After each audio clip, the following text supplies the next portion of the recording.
To begin with, I would like to quote Ban Ki-moon, who has served as the 8th Secretary General of the United Nations. People forget we are here to act. We are here to deliver results. We are the agents of change. Our job is to change the UN and through it, the world. A very warm namaste to one and all present. I would like to extend a heartfelt welcome to all the distinguished dignitaries, esteemed guests, professors, delegates, students, research scholars, and others present virtually with us. I, Malavika B. Swami, a student of University Law College, consider it my proud privilege to be the Master of Ceremonies for this inaugural ceremony of the Model United Nations Conference. University Law College, even in the middle of a global pandemic, is striving hard to make sure we all are given an opportunity and a virtual platform to learn and gain knowledge about several important aspects. The college, under the noble leadership of Professor Dr. K.R. Venugopal sir, Honorable Vice Chancellor, Bangalore University, and under the guidance of Professor Dr. Suresh V. Nadagowda sir, Principal University Law College, has conducted several workshops and online lectures till date for our benefit.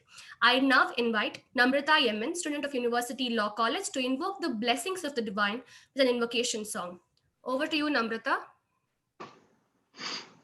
Yeah.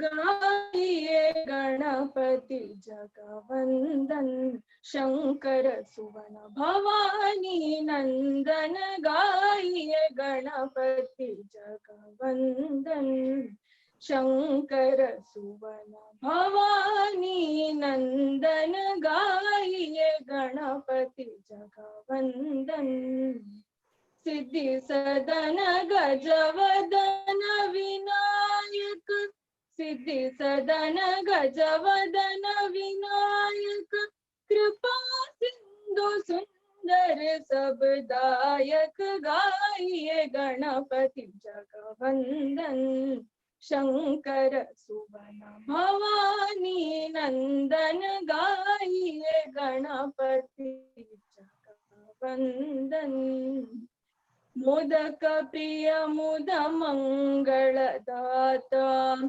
विद्यारिधि बुद्धि विधाता मोदक प्रिय मुद मंगलदाता विद्यावारिधि बुद्धि विधाता मंगत तुलसीदास कर जोरे मंगत तुलसीदास कर जोरे बस राम सिया मानस मोरे गाइए गणपति जगवंदन शंकर सुवन भवानी नंदन गाइए Ganpati जगवंदन.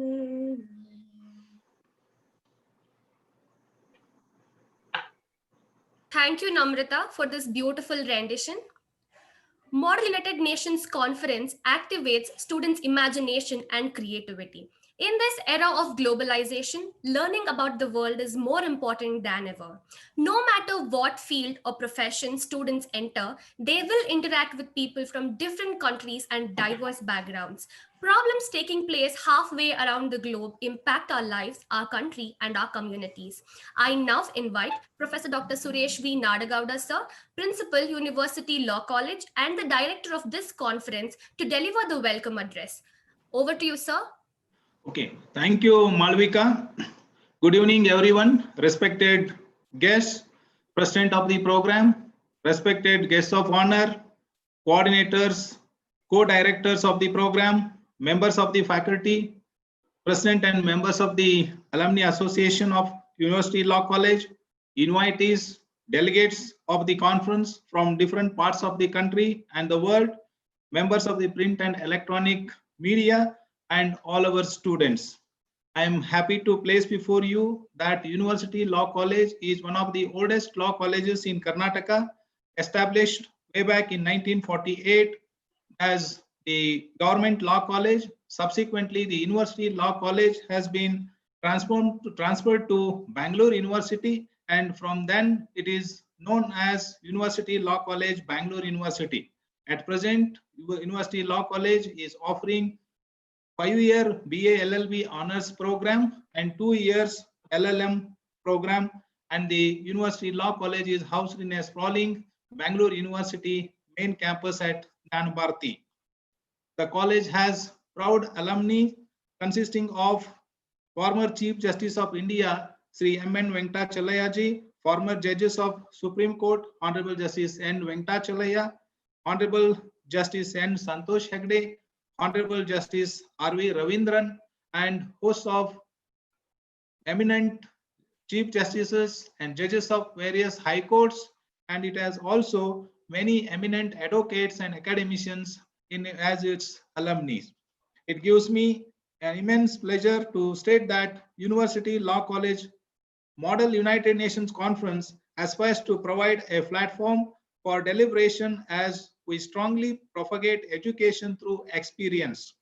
As a premier law institute, which has a magnanimous legacy of taking actions which cater to the needs of generation, we have our maiden conference to highlight the importance of the issues that are confronting legal diplomacy, humanity, peace, and justice. Hence, we believe that an opportunity to host Model United Nations Conference would expand the learning horizons of the participants by exchange of viable solutions and other diverse intellectual opinions. It would be pivotal for the students to understand the nuances and intricacies of diplomacy, leadership skills, international relations, and international law, and helps individuals develop a better understanding of the global community. The conferences of these kind help in shaping the future leaders and promotes peace and justice to strengthen the global community. I take this opportunity to thank all our partnering institutions for organization of this mammoth event. We have with us our distinguished guest, Madam Annie Lee Sheshadri, who is a public affairs officer in Chennai. She holds MA in Development Communications and BA in Political Science. She has previously served as American Center Director in New Delhi and the Cultural Affairs Officer in Bangkok. She has also served as Vice Consul in Chennai as her first overseas assignment.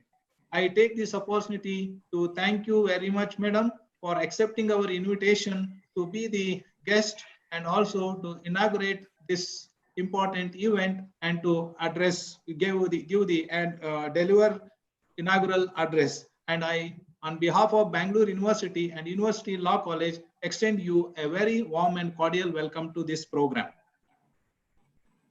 Namaste, namaskar. Namaskar. We have another distinguished guest, Lieutenant Colonel Yuvraj Malik, who is a Director, National Book Trust of India, an autonomous organization under the Department of Higher Education, Ministry of Education, Government of India. He has 15 years of administrative experience in various capacities in government organizations and has also served in the UN peacekeeping forces on deputation. I extend you a very warm welcome to this program, sir. We have with us another eminent guest, Mr. Rajiv Chandran, who is an officer in charge, United Nations Information Center for India and Bhutan. Among his achievements at the UN Information Center are his abilities to synergize new creative partnerships to promote UN causes, editing of prestigious UN newsletter for 23 years, and creating a culture of transparency at the UN Information Center. I extend you a very warm welcome to this program, sir. We have our Honorable Vice Chancellor, who is a patron of this program and also who is presiding over this program. Our Honorable Vice Chancellor is a well-known academician and an able administrator. He is an IEEE Fellow and ACM Distinguished Educator for his contributions in the Fraternity of Computer Science. He received his ME degree in Computer Science Engineering from Indian Institute of Science, Bangalore, and Bachelor of Engineering from prestigious UVCE. And he has obtained degrees in law, journalism, public relations, business finance, economics, industrial relations, and communications. He has authored more than 700 research articles and more than 10 books and has 10 patents at his credit. I extend you a very warm welcome to this program, sir. Namaste. Thank you. We have our distinguished guest of honor, Mr. Samarth Pathak, who is a communications and public advocacy specialist currently associated with United Nations Office on Drugs and Crime, UNODC, as communications officer for South Asia. Prior to UNODC, he also associated with the UN Sustainable Development Solutions Network, the Aspen Center India, the Energy and Resources Institute TERI, and Reuters Television. I extend you a very warm welcome to this program, Pathak. We have another guest, Mr. Kiri Atri, who is an Assistant External Relations Officer and United Nations High Commission for Refugees. He is an experienced peace, political, and humanitarian worker with a demonstrated history of working in the international organization. I extend you a very warm welcome to this program, Mr. Kiri.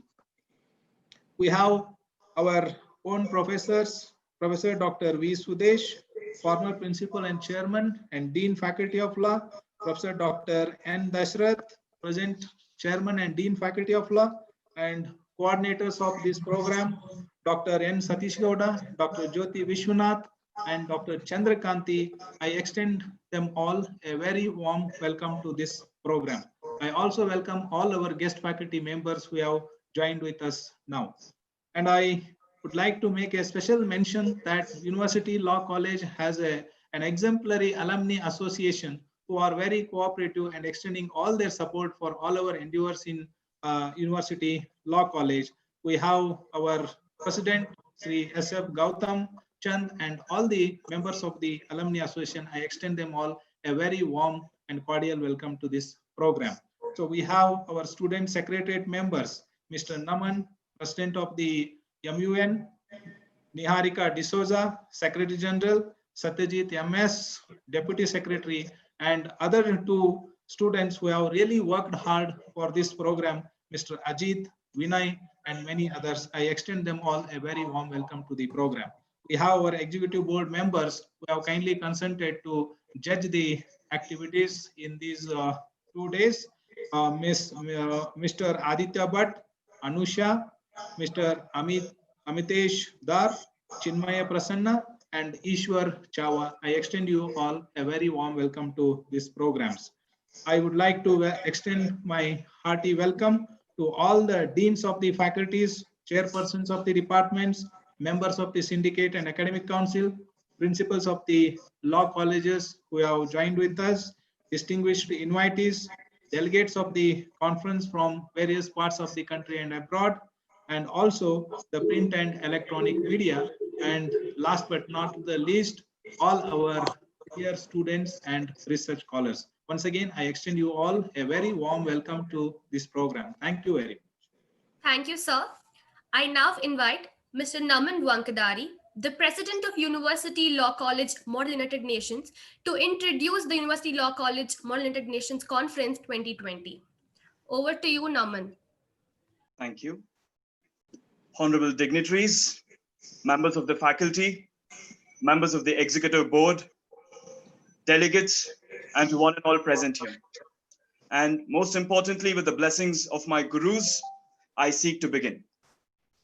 Vidya Vivadaya, Tatham Madaya, Shakti Paresham Paripidanaya, Kalasya Sadhu Viparita Meta, Jnanaya Danaya Cha Rakshanaya, which means for the crooked, knowledge is for arguments, wealth for ego, power to cause trouble.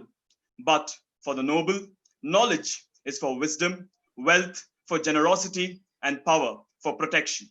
ULC MUN Conference stands on the principles of knowledge, generosity, and strongly believes in imparting power to protect the voiceless. University Law College Model United Nations Conference walks into the arena of Manning in the time when global scholars opine the 21st century is the century of Republic of India for its democratic principles. ULC Model UN Conference walks into the arena of Manning in that time of the era, wherein, be it India's aspiration to have a judge in the International Court of Justice, or make yoga a global phenomenon, or even aspire to have a seat in the Security Council, or even the Economic and Social Council, Commission for Status of Women, Republic of India achieves it with the blessings of 184 member nations out of the 193 member nations of the United Nations. It is pertinent to put on record that University Law College Model UN Conference Secretariat, in fact, has more women members working than their counterparts. This reminds me of the quote of the immortal Queen of Jhansi, Rani Lakshmibai, "Jab beti ut kadi hoti hai, tab jakar vijay badi hoti hai," which translates to, when women rise up, the magnanimity of the victory increases. University Law College, in its maiden edition, takes pride in simulating committees and agendas of thorough relevance across the globe, which stands as follows. The first committee of the United Nations General Assembly, DISEC, Disarmament and Security Committee, discusses on Joint Comprehensive Plan of Action Agreement and analyzing the legal nuances of Non-Proliferation Treaty in the 21st century, developing a framework for threats from the fourth generation warfare. United Nations Human Rights Council discusses and deliberates on countering the toxic narratives about refugees and migrants. The UNODC talks about criminal justice reforms, prison reforms, police reforms, and discussing on access to legal aid and legal defense. And then we have the international press. It is an absolute honor that our conference is in collaboration with the United Nations Information Center, India and Bhutan, and UN 75 Dialogues. We are magnanimously supported by the United Nations Office on Drugs and Crimes Mission, Education for Justice. And we proudly support United Nations High Commission for Refugees, MUN Refugee Challenge. And we have the privilege of having National Book Trust and Manu Patra as our knowledge partners. The cash prizes sponsored by our Alumni Association, ULC University Law College Alumni Association. And to conclude, Sangachatvam Samavattatvam Samavo Manamsi Janatham Deva Bhagai Etap Purve Sanjanana Upasate. May you move in harmony, speak in one voice. Let our minds be in agreement, just as the ancient monks shared their portion of sacrifice. Jai Hind, Jai Jagat, and a Mahatma Gandhi Jayanti greetings to one and all. Thank you very much for bestowing me with this privilege. Thank you, Mr. Naman Wankadari, for the brief introduction. It is now my proud privilege to introduce Ms. Anne-Lee Sheshadri, Public Affairs Officer, Consulate of the United States of America, Chennai. Ma'am has previously served as the American Center Director in New Delhi, India, and the Cultural Affairs Officer in Bangkok, Thailand. She has also served as Vice Consul in Chennai as her first overseas assignment. Prior to joining the Foreign Service, Ma'am has taught English in the US Peace Corps, managed media research for the Broadcasting Board of Governors, and supported democracy building initiatives for the US Agency for International Development. We are very delighted to have you with us, ma'am. I request you to deliver the inaugural address. Over to you, ma'am. Thank you. Namaskara. Vice Chancellor Venugopal, Principal University Law College, Dr. Suresh Nadagodar, Dr. Sudesh, Lieutenant Colonel Yuvraj Malik, Mr. Samath Patak, and Mr. Kiri Atri, professors, teachers, academic leaders, students, and friends. Thank you for inviting me to help inaugurate the first edition of the University Law College Model United Nations 2020. It is an honor to be virtually here with you at the University Law College, an institution which provides law education to students from socioeconomic backgrounds of all kinds, and which I know has produced many legal luminaries in its 72-year history. This is my first virtual engagement in Bengaluru since I came to India for my diplomatic posting in Chennai a month ago. But I am no stranger to your garden city. Long ago, on the campus of Ohio University in the United States, I met a handsome young man from Bengaluru studying for his master's in engineering. And over our almost 20 years of marriage, I have made many visits to your city. I am looking forward to going back when conditions allow, particularly for the marvelous dosas at MTR. I want to congratulate all the students here today for participating in the Model UN, or as it is affectionately known, MUN, a fantastic educational simulation in which students can learn about diplomacy, international relations, and the United Nations. I know you have a big agenda this weekend with many illustrious speakers, so I want to offer brief remarks on 2 points, highlighting important Indian-American connections that we share. You have elected to begin your MUN conference on Gandhiji's birthday. What a fitting way to honor someone who practiced law without compromising truth and who regarded law as codified ethics. Speaking as an American, my country owes Gandhiji a special debt of gratitude.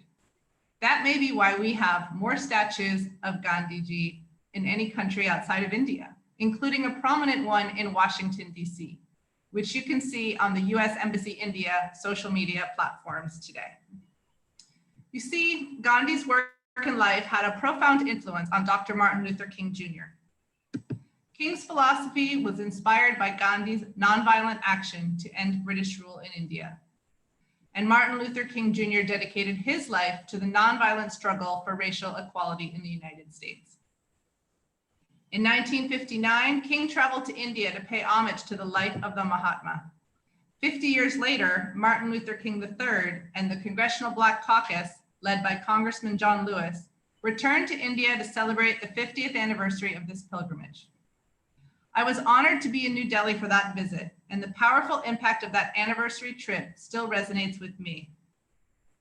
The Gandhi-King connection was highlighted last year by the United States Congress, which passed a bipartisan resolution to commemorate Gandhi's 150th birthday and his indelible contributions to our civil rights history. President Trump, on his visit to Ahmedabad earlier this year, visited Mahatma Gandhi's ashram. And as you know, Senator Kamala Harris, vice presidential nominee for the Democratic Party, has spoken of the influence of her South Indian grandfather, a Gandhian devotee. As we continue to strive for racial justice in our country, we hold the Gandhian King connection close to our hearts. And now we come to the opportunities ahead of you this weekend at the Model United Nations. Your commitment and dedication to this academic pursuit is noteworthy. There should be no doubt that your commitment to engaging in MUN as part of your law school experience will pay off. MUN will help you develop debating and writing skills, as well as critical thinking, teamwork, and leadership skills. And these will be critical not only to your future career, whether it's law, diplomacy, or public policy, but will also help you develop into engaged citizens in the vibrant democracy that is India. Our shared democratic values are best expressed when we can harness these skills and put them into action. Our bilateral relationship is rooted in the rule of law, respect for diversity, and democratic government. The US Consulate in Chennai has made a special focus on celebrating our shared democracies and legal frameworks. Last year, we implemented a US-India comparative constitutional law debate across South India, working with over 61 colleges. And starting this month, we'll be launching part 2 of this project, working with the Center for Law and Policy Research right here in Bengaluru. We will be hosting workshops with US and Indian constitutional scholars to provide knowledge on civil rights, civic responsibilities, and active citizenship. We hope you will look out for this opportunity and apply to be part of it. I could not help notice on your YouTube site a recent engagement with the British Council promoting study in the UK. I'd like to make a bid for you to consider studying in the United States. Please join the over 200,000 Indians making the United States your destination of choice for higher education. Indian students bring intellect, diversity, and experience to our campuses, and we want more of you. And I don't need to tell you that our law schools are world-renowned. If you are not exhausted by your busy weekend, please consider logging on to our virtual education fair for graduate students going on tonight and tomorrow night. Information is also available at Education USA, which has a presence right here in Bengaluru at Yashina Trust. With that, I will close my remarks by wishing all students the best of luck on your weekend pursuits, and congrats again to the University Law College of Bangalore for providing this excellent opportunity for your students and for inviting me to participate. Thank you. Thank you, ma'am. Thank you, madam. Thank you. We are happy to know that you enjoy staying here in Bengaluru. And I don't think it would be wrong on my part to say that we all have mutual love for dosas here. Thank you, ma'am. It is my honor to introduce our chief guest, Lieutenant Colonel Yuvraj Malik, Director, National Book Trust. Sir is on deputation from the Indian Army. Sir has served with Ministry of Defense, Ministry of Home Affairs, Raj Bhavan, Jammu and Kashmir, UN missions in Africa, and several operational areas in administrative and operational assignments, including Jammu and Kashmir, Sikkim, Punjab, and Rajasthan. He has also worked in the capacity of Chief Operations Officer and Military Information Officer in UN Peacekeeping Mission in Africa, and has commanded a commando platoon and a company in counterinsurgency and counterterrorism environment in Jammu and Kashmir. He is a voracious reader and is passionate about the world of books. He has 15 years of administrative experience in various capacities in government organizations. We are very glad to have you with us today, sir. I request you to deliver the chief guest address and declare the conference open. Over to you, sir. Sir, unmute yourself, sir.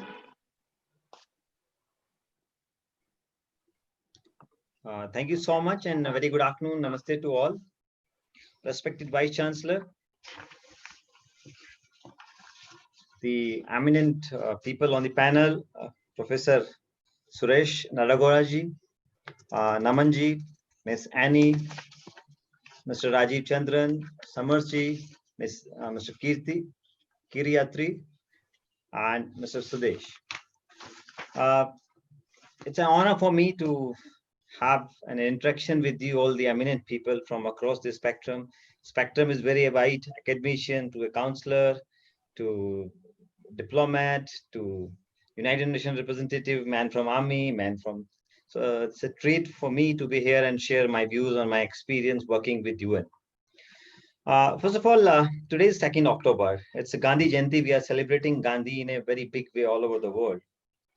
When we look up to the country, when we say Vishwa Manav, the global citizen, the first name in the memory which comes to us truly qualifies to be a global citizen is, I feel, none other than Mahatma Gandhi. What makes him Mahatma Gandhi what he is? The kind of value system, the kind of preachings and teachings he gave to the world is what he makes him the global citizen. Why I'm mentioning Gandhi and his value system here is, whatever he fought for his life, he fought for human rights, basic dignity of life.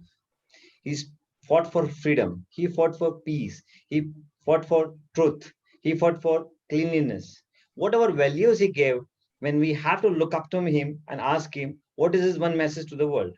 He used to say, my life is my only message. He always admired that, let ourselves be open books. Second question is he relevant today in contemporary situation, in an era of globalization, privatization, and whatnot? I'm telling you because we are also celebrating 75 years of United Nations at the same time. The same questions are being raised all over the world. Is UN contemporary? Are they relevant anymore? Or they need to reform? They need to upgrade? It's a very big question. So that's how the life moves on. Anything which attains the scale of magnanimity will be under 360-degree scrutiny. And what better than the United Nations, which is the most accepted, acclaimed, and widest and largest mandate organization in the world. Why I'm coming into this? Where did we started? Where we were supposed to go? Where we are? We should have a very balanced view. I tell you, because when I went to United Nations, I realized when we are working in UN, we have to think like an international citizen, not a national citizen. You have to forgive your nationality, first of all. You have to think in terms of humanity, not nationality. Many decisions you find, they are not in your liking, but they are in the largest perspective found to be more correct in due course of time. Because the decision and the mandate which comes with UN is more on the humanitarian aspect. And that's how so many organizations, be it UNHCR, be it OCHA, be it the WFP, whatever organization they work under the banner of the United Nations and operate in difficult areas and conflict zones, are on a certain wavelength and certain spectrum. So we must understand what opinion we make out of it. My question to the audience is, please give it a thought. How does so many organizations, WFP, human rights, welfare, Red Cross, they are able to operate in a conflict zone? They are able to operate because they have that immunity, they have that credibility, they have that acceptability that they have come for a wise cause. The passport which you carry, the blue eye card you take, the blue beret you wear, when you go, people come and approach you, they reveal. So that is what the credibility of an institution is all about. When you go with that outfit, when you go with that passport, they respect you, they acknowledge you, and they give you the space and they share your things. Now, what is our moral responsibility in lieu of that? These organizations are primarily functional only because there is one more organization which is working day and night, round the clock, without mandate, without clock, to ensure that the complete mandate of the United Nations is implemented and we are able to execute freely with safety. Tell me, if your life is not safe, will you go and operate? No, never.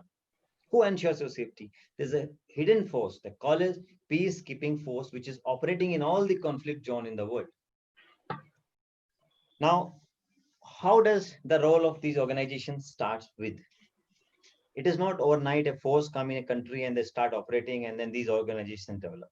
Whenever two countries, two states, two organizations, anyone goes into conflict, it's a process. You must understand this four-step process. The first tool which United Nations always uses, preventive diplomacy.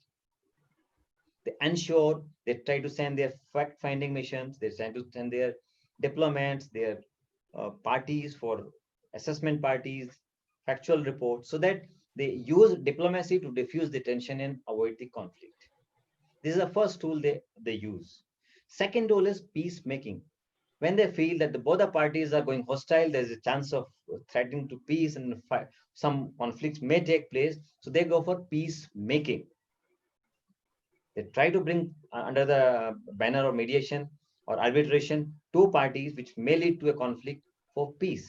From peacemaking, if they don't get success, the process starts with peacekeeping. In peacekeeping, the deployment of United Nations security forces takes place. These are the people which all the member countries pull in under the banner of UN and then they're deployed in the conflict zone. Again, the process gets reversed.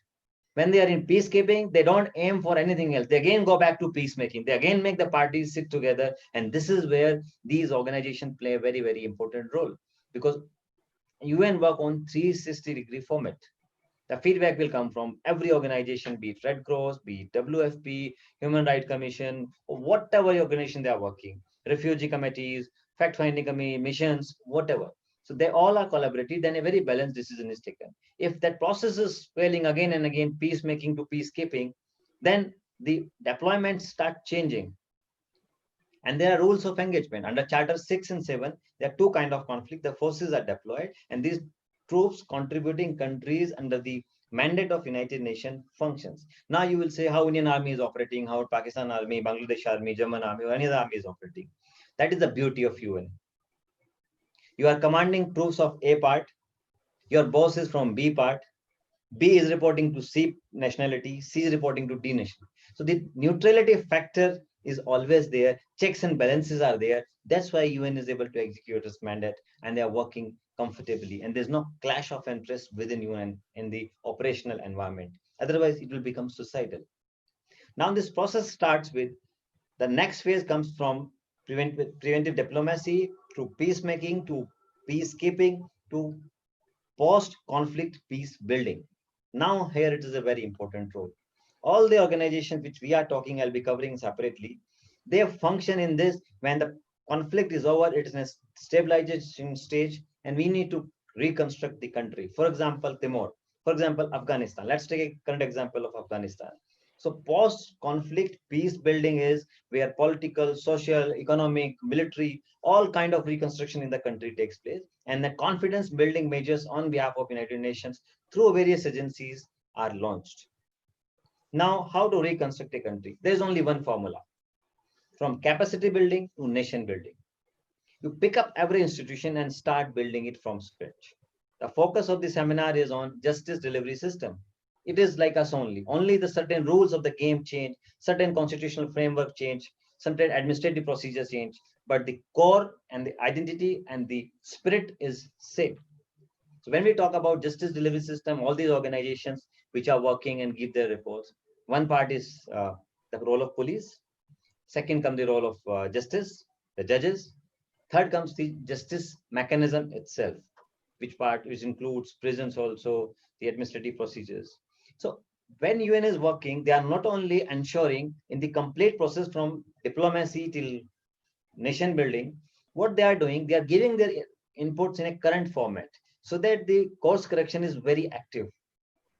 The feedback which we receive from various people, various agencies, they are military observers, they are UN observers, they are fact-finding commissions, they are human rights commissions. They meet people, they approach people, and all those feedback, those inputs are taken, and they are taken in a part of the construction of the country. Now, when this process starts with the role of nation itself, which are in conflict, comes into play. Is UN there forever? No. UN is there, not the UN is not the peace. It's an instrument of peace. It can bring both the parties to the table, make them talk, create an environment, create an ambience, give them livelihood for a temporary period, support their peoples, look after them humanitarian on grounds. But end of the day, it is your country, the conflicting country, they have to build their nation themselves. They have to lead their nation themselves. So whenever you start with, again, you will fall back to the same country which started a conflict, has to come back to reconstruct, take command of its people. Because in democratic setup, the global world, the mandate of UN is not to sit there for permanency. UN works to create an environment where two countries comes and sit together. Now we talk about refugee commissions. Let me tell you very clearly. Post 1995 or 92, the Cold War got over. The maximum deployment of forces have taken place. India is the third largest troops provider in the United Nations. Tell me the part of country where there's not a border dispute, where there's not a problem of refugee. Start from India, from Rohingya to border to any other refugee. Go to Mexico, go to America, go to Germany, wherever. Everyone is suffering from this problem. But who the people they are? Who they are? What are the problems? What is the conflict? We have to treat them first as human. I give you my personal example. One fine night, I got unwell. I had typhoid. I was in hospital. Next to me, there was a migration because of the conflict in Sudan. The Sudanese started moving towards Congo. Congo itself in conflict zone. So I was sharing my bed with the Sudanese. The way I looked at them, the way they travel, they told they travel for 2 weeks, 3 weeks, 4 weeks, some 5 weeks. 5 weeks of journey without food and shelter. They came across to Congo and there they got the food. Who looked after them? United Nations, these agencies. They gave all the assistance. They provide food. Why I'm coming to this processes, please understand, this is not a one-point process that now there's a conflict, your role starts. Your role starts from day one when the conflict has not taken place. Because you have to build institutions, you have to empower police, you have to teach them. All the deployment of missions have a police division itself. The UN police grooms, develops, educate, empower, educate, and create the institutional setup so that slowly and slowly, when we extricate, the local police administration start taking over the system, and they understand that it is only the law the country will run. Conflict happens because rule of the law fails. So when this process starts, you have to understand very, very clearly once again, this complete chain of command is absolutely neutral. The role is 24/7 from beginning till end. You cannot fix responsibility at a particular point of time that institution and agency will come and play. Now, when we say reforms, we pick up people, interrogate, investigate. Where are the basic rights? Everyone has a right to defend legally. People are not sent to jail for punishment. They are in jail on punishment. They have right to have legal aid. We need to provide them legal aid clinics. Think of India. What is the legal acumen a common student has, even if you graduate? Postgraduate people don't know about the legal technicalities and what are the rights they have on a legal platform. So we must understand when we are doing this mission, we are absolutely working impartially. We work on use of minimum force. Rules of engagements are very clear. The mandate is very, very clear. If there's no clarity of mandate, I'm telling you, are going to be in chaos. Because when one organization comes, they tell this is my job. Some can, this is my job. Human Rights Council will tell this is my job to look after them. World Food Program will say this is my job. So when all these agencies will come, if you don't know the mandate, there will be a conflict between these agencies itself. Because when one line ends, the other starts. They're very thin overlapping. So that's why all these agencies under one umbrella work in coordination and very good synergy. Another point which I wanted to talk out is this nation building. For example, Afghanistan, we started giving them police officers for training. We started giving them police manuals. We started giving them police protocols. We started empowering and training them into the investigation process. We started teaching them in prosecution process. This is how the whole world is doing in every part of the country where there's a conflict, not in India. It is as per the mandate what we get. Similarly, judges are trained, judges are taught, they're told the judicial process, the protocols start, the infrastructure is built up. So this capacity building to nation building is the most important clue we should take. And in this capacity building, these organizations which works on criminal justice reforms, whether works on drugs, because the world is in conflict because of economy. There's a clash of interest, maybe on economy or maybe geographically or geopolitics dictates it. Whatever reasons, that reason is secondary. The point is you are in conflict and you have to streamline and deliver on humanitarian grounds. So humanity before nationality. That is one second line when you think and take decision. I may be Indian, I may feel one particular way, but when I'm putting a UN uniform and thinking in peacekeeping, I have to think from that uniform which give me a mandate to save lives. I have right to defend. My life is threatened. I have right to retaliate. But that is a last resort. Armed forces are empowered for last resort. They are not the final resort in any situation, anywhere in the world. The first resort are these agencies, which approach people, reach to people, and outreach. There's confidence building measures which United Nations agencies work under the umbrella of United Nations in different formats, sometimes under Security Council, sometimes under General Assembly, sometimes any other format. They are there for confidence building that the world is not mute. That world is not closed its eyes. There where our responsibility lies that we deliver as we are expected to. So my summary of the understanding here is, this is a process. We have to understand our role, not when the conflict is taken place, but before the conflict. Because preventive care is always cheaper than the curative care. Similarly in law, use of law before a crime has taken place is more effective, other than when the crime has taken place. The costs are very heavy and damage is irreparable. The whole world is in conflict. Everywhere you put a red dot, you'll find a conflict. The peace, the world peace, which UN aims for, COVID, it was founded in 1945 that there will not be any other world war. Again, we are into war. Everywhere in the world, there's a conflict. So this is another question which we have to ask ourselves. We cannot judge a international body which has delivered for 75 years, negate it on one pretext or accept it only on one pretext. So we have to keep an understanding what is the role of United Nations, how do we function, how do this small organization fit into it and deliver. So today, the day of Gandhi Jayanti, I will again say we must read Gandhi, learn his principles, and if even one clue from his life we can adopt into our life, and especially we can relate it to the United Nations. He was the strongest advocate of truth and non-violence. That's what UN also says. The forces are not deployed to kill.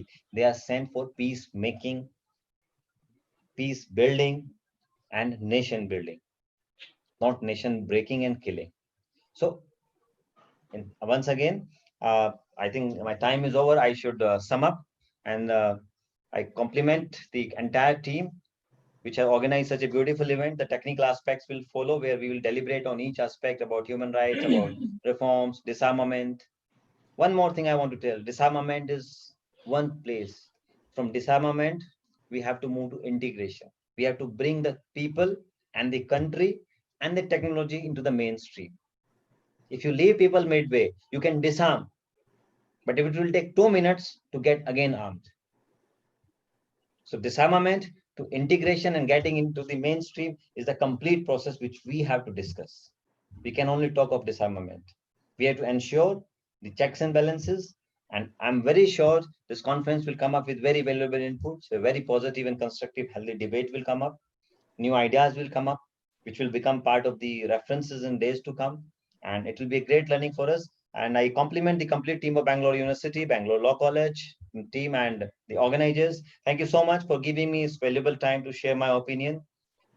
And with this, I declare this conference open for proceeding. Thank you so much and all the best for the event. Thank you, sir. Thank you very much for your valuable address. Thank you, sir. I now kindly request you to launch our first of a kind bilingual handbook in English and Kannada on MUN, which has been prepared by the students of University Law College. Okay. Thank you. Very well.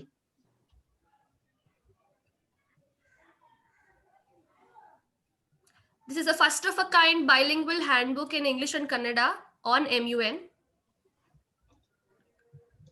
I'm happy to be the knowledge partner with you. It's an honor for me. And any support the institution wants in terms of publications and all this, National Book Trust is always there.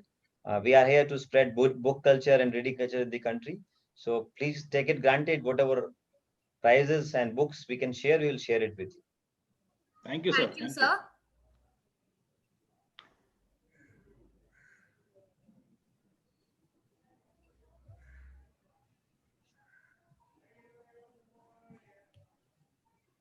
Rajiv Chandran sir has logged out due to some technical issues. Hence, we're moving on with the next speaker.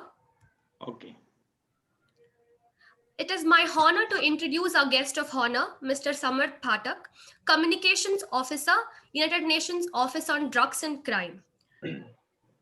Sir is a communication and public advocacy specialist currently associated with the UNODC for South Asia. His work experience compasses a strategic content-driven outreach, multilateral diplomatic engagement, youth mobilization on sustainable development goals, thematic public advocacy, network building, management of external internal communications, institutional brand building, news production, and analysis on issues related to security, human rights, and development.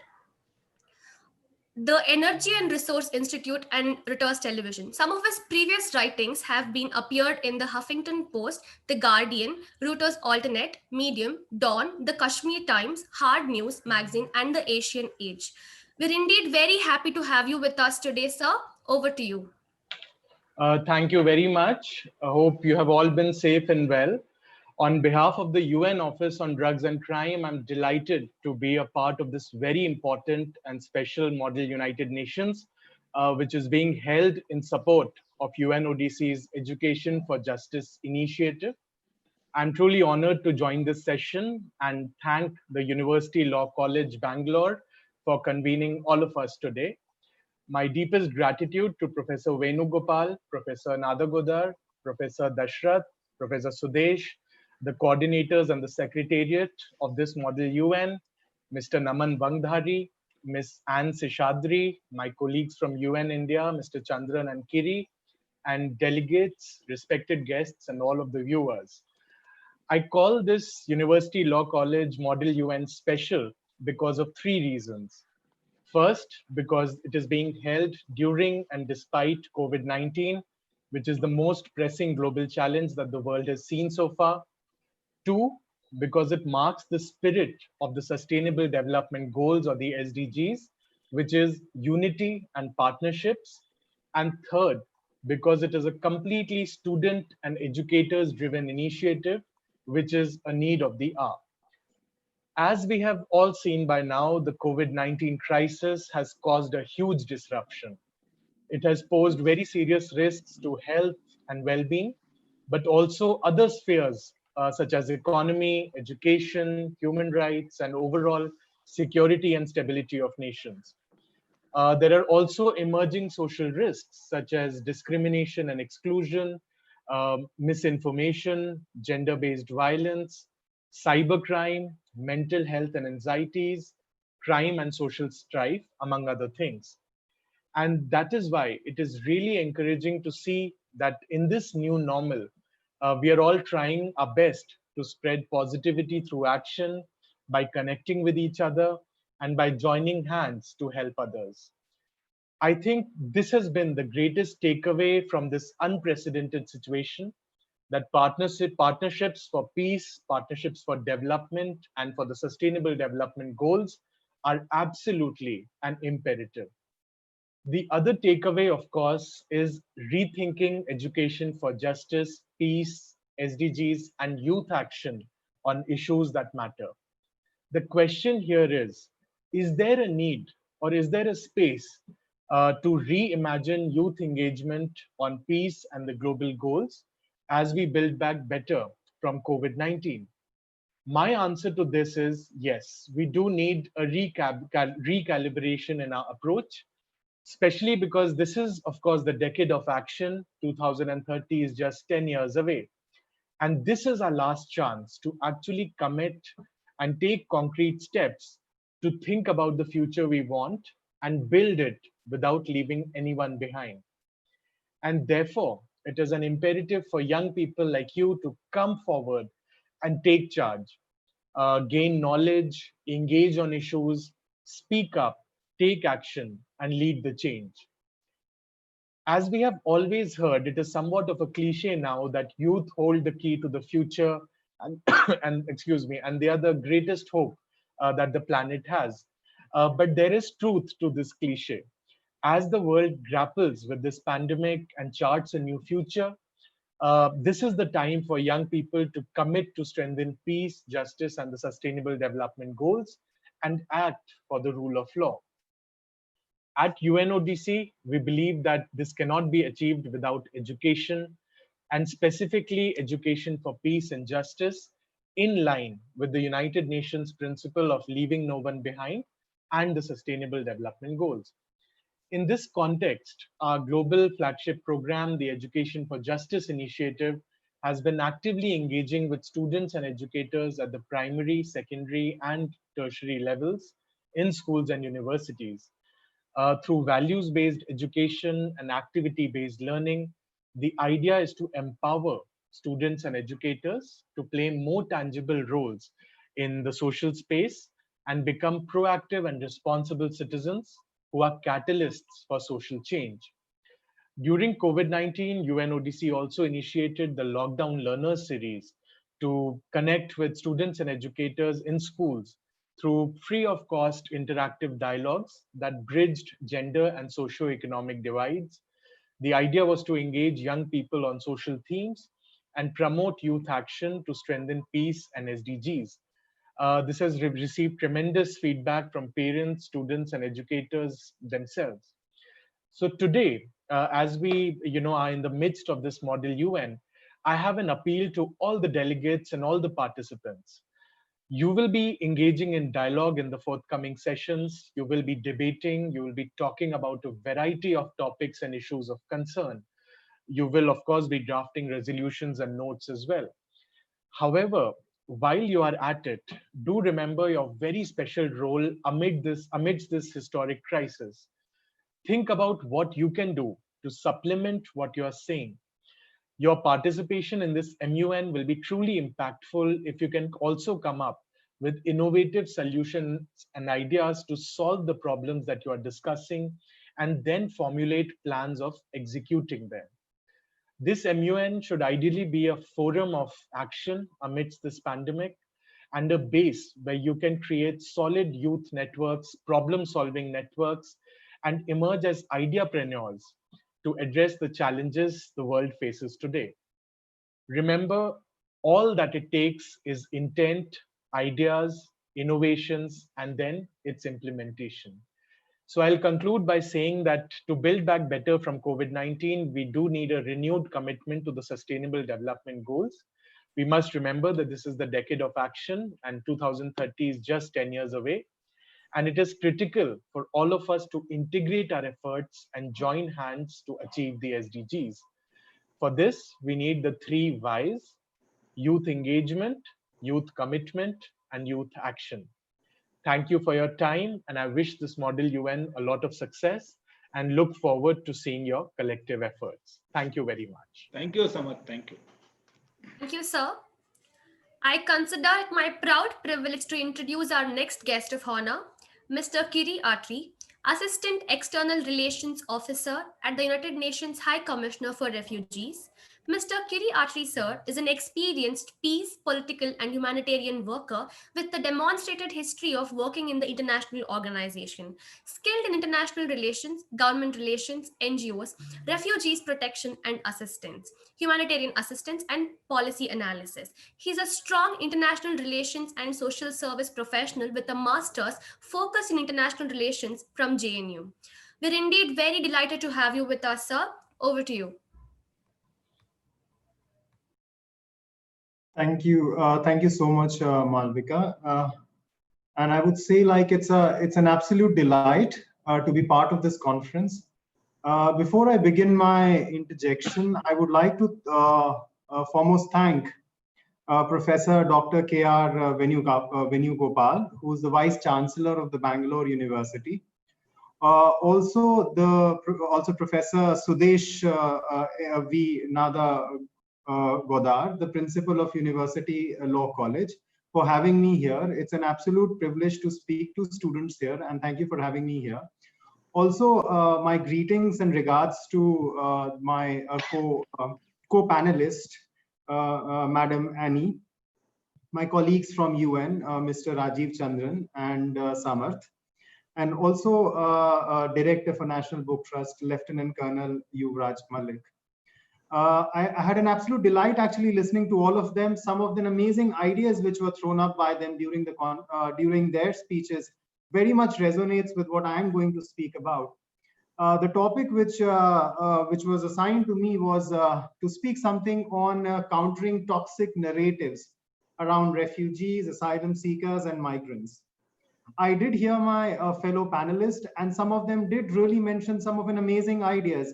Specifically, I would like to pick up the points from Lieutenant Colonel's speech, where he mentioned about that the first step towards actually understanding migrant crisis is to basically understand who these people are, get to know them. And so that's something which I would begin my speech with, that the foremost thing one needs to understand in this entire mixed migration crisis is the ability and understanding the plight of these people. There are people leaving their countries for different reasons. Some people leave their countries for better future. Some people leave their countries to save their lives. It's the latter which we are looking after, and the latter which we are advocating for, that countries, people, citizens, civil society, academicians should come forward and support such people who are running away, fleeing their life. And I think when one understands those kinds of nuances, one automatically develops that sympathy. One automatically develops that sympathy and understanding towards refugee. I was doing a simple Google search and trying to find out who is a refugee, and on a Google, like just what did the search result give me? I was surprised actually because this is the similar thing I did last year, and I found a lot of things, a lot of toxic language is used against them. But this year, when I did a similar Google search, I found that the first thing was that people are searching for is who is a refugee.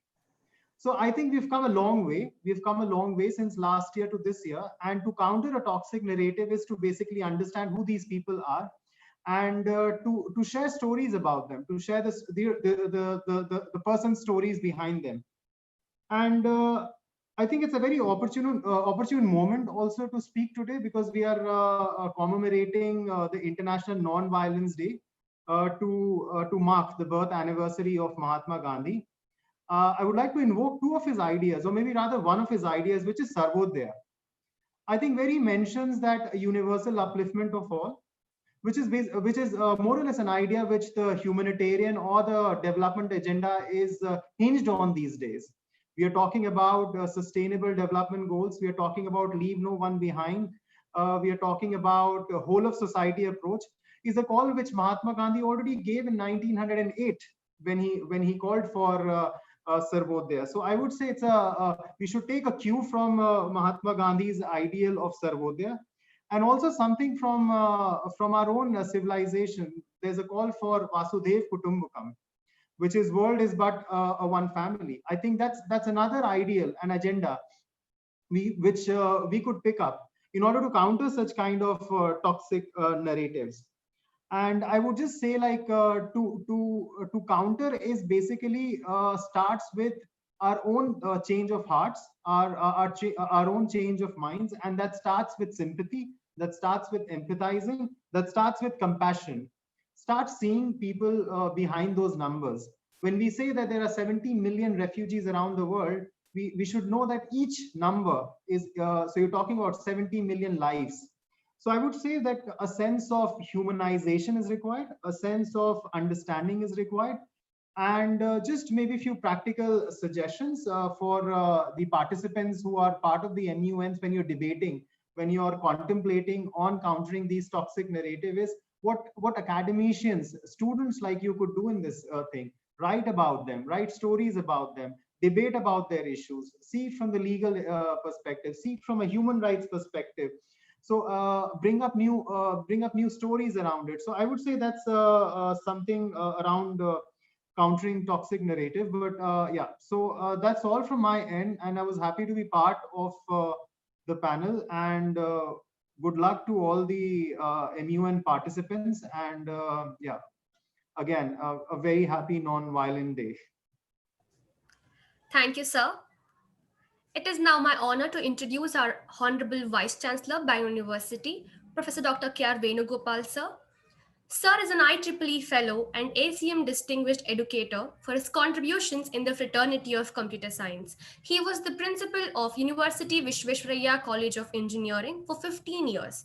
He has illustrious, distinguished, and brilliant academic career with 11 degrees, including 2 PhDs. He has served UVC and Bangalore University for over the last 4 decades. He has authored and edited 72 books. These books are prescribed as textbooks and references in our country and abroad. He has published more than 900 papers in refereed international conferences and journals. He has filed 56 patents and has been credited with 12 patents. He's a social worker, philanthropist, and researcher. He has been a leading beacon of light and role model for teachers and students. I now humbly request Sir to deliver the presidential address. Over to you, sir.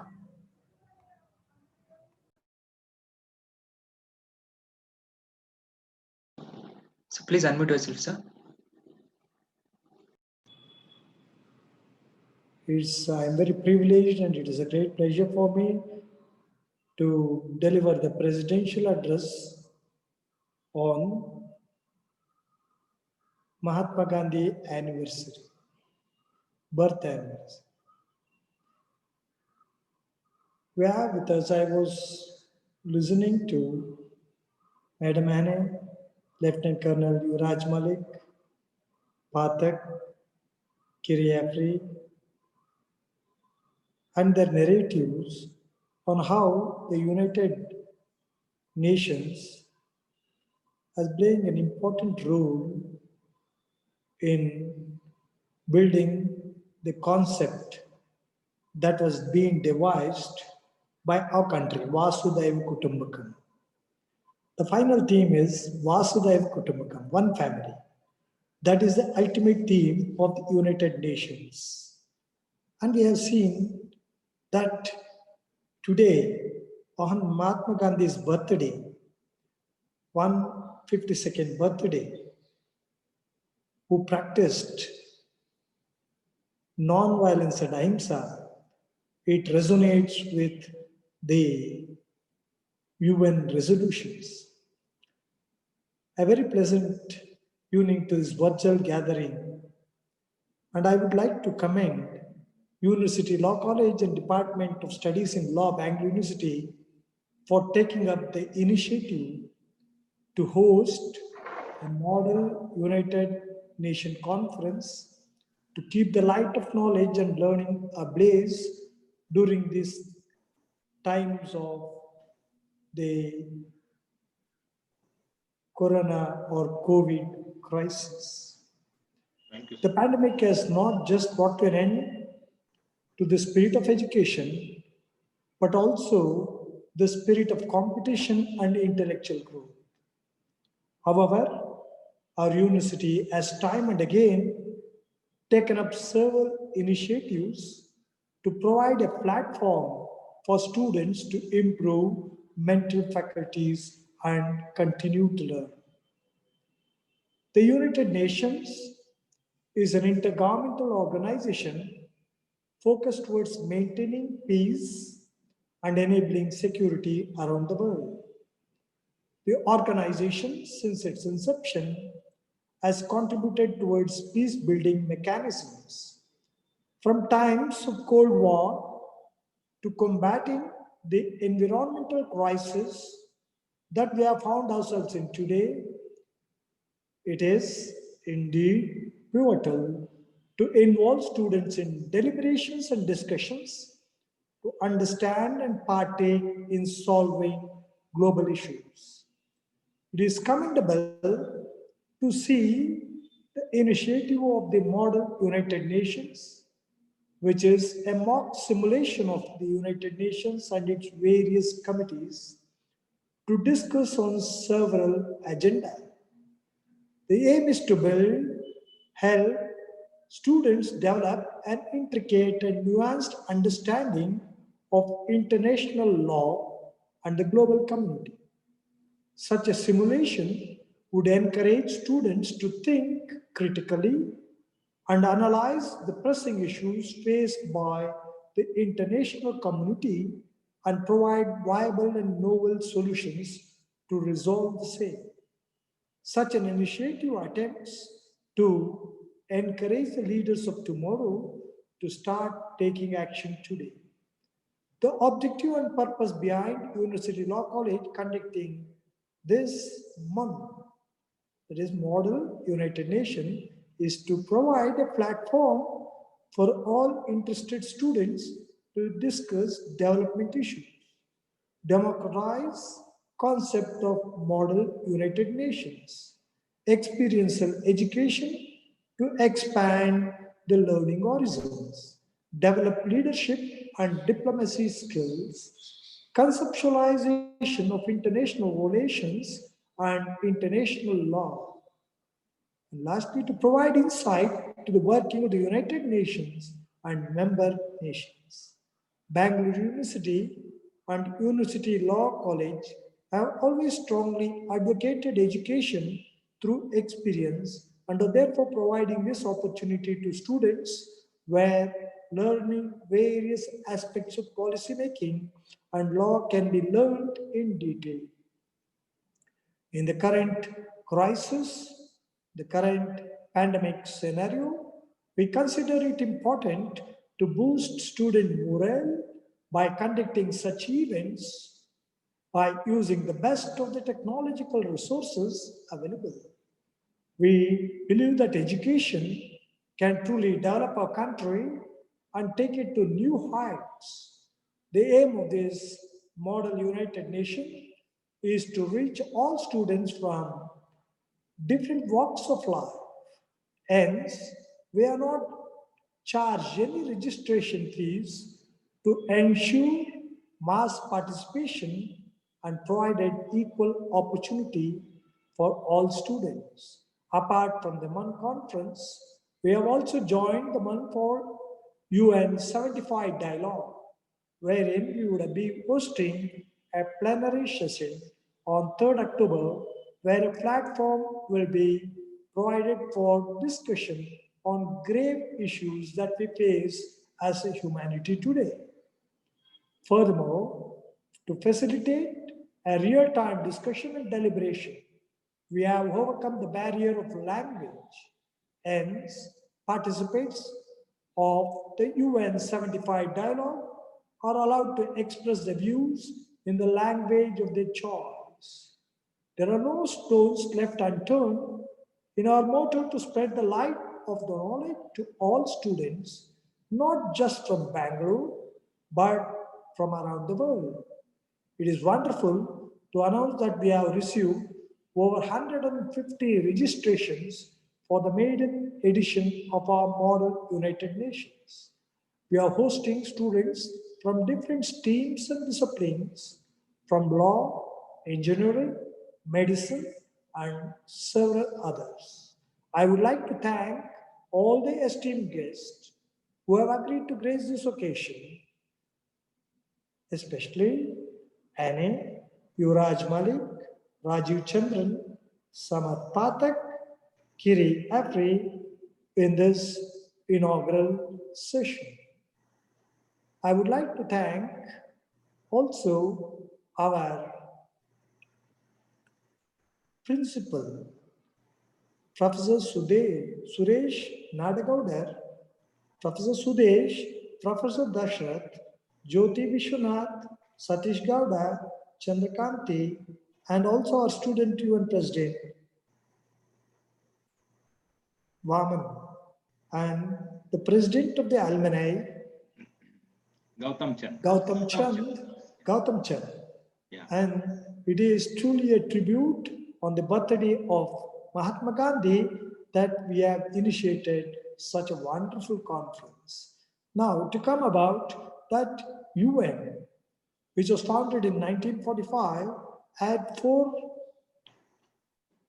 important issues. One, peace and security, establishing friendly relations, promoting human rights, and harmonizing actions. How do we do this? For that, we have a General Assembly, a Security Council, a Trusteeship Council, and a Secretariat and an International Court of Justice to, implement this mechanism of whether it is a peacekeeping force or whether it is a nation building or whether it is a capacity building. We send troops across the world and from all parts of the world to maintain neutrality. And in this movement, the United Nations organization, not the only organization, we have to resolve conflicts, ILO, WHO, WB, WTO, UNESCO, and UNICEF. Whether it is a the climatic issue which you're feeling, or whether it is a non-proliferation, nuclear proliferation treaty, or whether it is child abuse, or whether it is a healthcare like UNAIDS, or whether it is a conflict which we resolved earlier in 1956, Suez Canal. Probably the UN has also intervened in Bosnian crisis, Somalia conflict, Rwanda in 1990, and all these issues have been addressed by UN. They have been really doing a wonderful work, and it is really important, and it is of paramount importance that our students, especially, should give, weightage to international law so that they can involve and also build the world, not just the nation. They should build the world. And thank you for inviting me for this conference. And I am really glad and I am very happy to inaugurate this conference and preside over this inaugural function. Thank you one and all, and thank you all the guests for involving in this inaugural session. Thank you one and all. Thank you, sir. Thank you very much for your valuable remarks and also your kind support and guidance, sir. Thank you, sir. Thank you, sir, for always being there and supporting us throughout. We believe that an opportunity to host a MUN conference would expand the learning horizons of the participants by exchanging viable solutions and diverse viewpoints. We are indeed very happy to host you all for this first edition of ULC MUN 2020. I now request Professor Dr. V. Sudesh, former principal, dean and chairman, University Law College, to render the vote of thanks. Over to you, sir. Good evening, one and all. It's my proud privilege to present the vote of thanks on behalf of Bangalore University, University Law College, and on behalf of the organizing committee of the ULC MUN Model United Nations. Indeed, we were privileged to have Ms. Annie Lee Sheshadri, who spoke about not only the MTR Masal Dosa, but also about her regard for Mahatma Gandhi and the inspiration for Martin Luther King. She has encouraged students to debate, to write, and to have skills so that they can be better citizens in future. Thank you, madam, for making your valuable presence here and also delivering the inaugural address. We have with us Lieutenant Colonel Yuvraj Malik, sir, who was the chief guest and also declared open the conference. He spoke about the concept of Vishwamanav as propounded MK Gandhi, as propounded by Mahatma Gandhi, whose birthday the whole world is celebrating today. He said that United Nations is all about humanity, and the working of the United Nations shows that when you work for when you work in the world organization, you need to forget about nationality and other petty things in life. So he said, peacemaking, peace building, and nation building are the objectives of the United Nations. So thank you so much for being here today. Thank you, sir. We had Mr. Samarth Pathak, who in his address thanked the University Law College for organizing this event, especially during the pandemic, and also for making the students competitive, training the students to become competitive for future. So thank you so much for being with us today and for encouraging our students. We had Mr. Kiri Atri, who also encouraged our students and asked that we must develop the ability to understand the plight of the people. He spoke about the problem of the refugee, how the United Nations today is facing the problems of refugee, and he encouraged our students to debate and to find out solutions for the future problems of our country. Sir, we are indeed pleasure to have our own patron, the Vice Chancellor, Honorable Vice Chancellor of Bangalore University, who, like always, is there in every endeavor by University Law College, not only by the University Law College, by entire Bangalore University. So thank you so much for your presidential address, for your constant encouragement. And day and night, you are with us in all our programs. Thank you so much, sir. Thank you. Thank you very much. I also take this opportunity to thank our principal, Professor Suresh V. Nadgaudar, who for the past 1.5 months has been coordinating with the students and us and with us, with the faculty members, in fine-tuning the program to the level that it is recognized as one of the best United Nations, model United Nations competitions, because it is the first ever. Thank you so much, sir, for organizing and also being part of this entire program. I also take this opportunity to thank my colleague, the Dean of the Faculty of Law, the Chairman of Department of Studies in Law, Professor Dr. N. Dashrath, for being with us and joining in the inaugural program. I take this opportunity to thank my dearest colleagues, Dr. N. Satish Gowda, Dr. Jyoti Vishwanath, Dr. Chandrakanti, and all other non-teaching members who joined this program. Last not the least, our students, coordinators, the office bearers of the Model United Nations, Malavika, Naman, Ajit, Vinay, Niharika, Satyajit, many of them, they have been virtually burning the midnight oil to see that this competition organized by the University Law College under the aegis of Bangalore University is remembered for many years as the best ever competition. Thank you so much, guys. Please work hard for the next 2 days, and please keep not only University Law College flag flying high, but also Bangalore University flag flying high. Thank you. Thank all the participants. Before I end, I must today take this opportunity because this is a special day because of Mahatma Gandhi's birthday, and also many of our speakers, including our president of today's function, our Vice Chancellor, referred to Mahatma Gandhi. So I end with this recital of Vaishnava Janato. In English, the translation is like this. And this, I believe, applies not only to the United Nations, but all of us. It goes like this. One who is a true devotee of God feels the pain of others, helps those who are in misery, but never lets ego or pride enter his mind, respects the entire world. He does not belittle anyone. He keeps his words, actions, thoughts pure, sees all equally, renounces greed and avarice, views others as extension of his family. Their tongue might get tired, but he will never speak falsehood. His hands would never touch the property of another, does not succumb to worldly attachments, detached from worldly pleasures, encompasses the absence of greed and deceit, and renounce all types of lust and anger. May God bless all of you. Thank you very much. Thank you so much for giving me an opportunity. Thank you, sir. Thank you, sir. Thank you very much. Thank you, sir. Thank you everyone for being a part of the inaugural ceremony. I wish a best of luck for all the delegates. I request all the delegates to stay back for the rules of procedure session. Thank you.